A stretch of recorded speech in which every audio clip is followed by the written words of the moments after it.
Oh là les amis, j'espère que vous allez bien, c'est Ophé pour ceux qui ne me connaissent pas et bienvenue dans cette vidéo. De quoi va-t-on parler dans cette vidéo?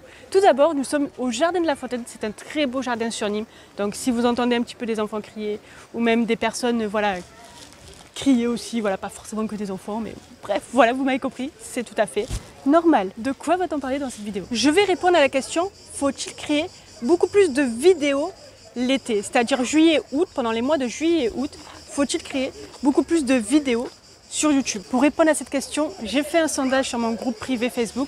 Si d'ailleurs vous n'y êtes pas, n'hésitez pas à cliquer sur le lien en description. Si vous étiez beaucoup plus présent l'été, ou si au contraire vous étiez là à faire une détox, genre plus de réseaux sociaux, plus de YouTube, plus rien du tout, on fait une détox de tout. Et vous avez été beaucoup nombreux les amis à me dire que oui, vous étiez beaucoup plus présent l'été pour consommer ou pour créer du contenu. C'est pour ça que je vous conseille les amis, à vous les youtubeurs, d'être beaucoup plus présents l'été. Donc je vous lance un challenge les amis, c'est d'être le plus créatif possible cet été, de changer votre style de contenu. Si voilà, par exemple moi vous voyez que je ne tourne pas comme d'habitude là, j'essaie de changer de format parce que je sais que l'été, eh bien les gens ont envie de se vider un petit peu la tête, de voyager. C'est pour ça que j'essaie de les amener dans de beaux endroits. C'est pour ça que j'essaie de vous amener dans de beaux endroits. Donc en gros, premier point, vous savez qu'il y a une audience sur YouTube l'été. Vous savez que si vous créez des vidéos, il y aura des personnes qui vont regarder. Mais surtout, il faut savoir qu'il y a beaucoup moins de youtubeurs qui créent l'été. Soit ils partent en vacances, soit ils arrêtent un petit peu de créer du contenu, voilà. Donc vous avez une chance de vous démarquer les amis et de vous faire une place dans le YouTube game, voilà. Donc en gros, il y a 3 critères à prendre en compte.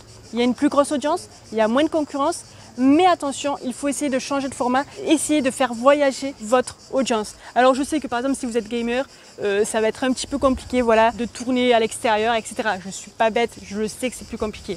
Mais essayez d'être plus original que d'habitude, que tout le long de l'année. Voilà, essayez de changer un petit peu votre contenu, peut-être de faire un peu plus d'humour sur votre chaîne, ou peut-être d'essayer de juste essayer de faire penser à votre audience à autre chose. Il faut savoir que c'est l'été et généralement l'été rime avec vacances. Voyager, essayez de faire partir votre audience en vacances. Sur ces belles paroles les amis, je vous souhaite à toutes et à tous une belle réussite sur votre chaîne YouTube et on se dit à très bientôt dans une nouvelle vidéo. Bye!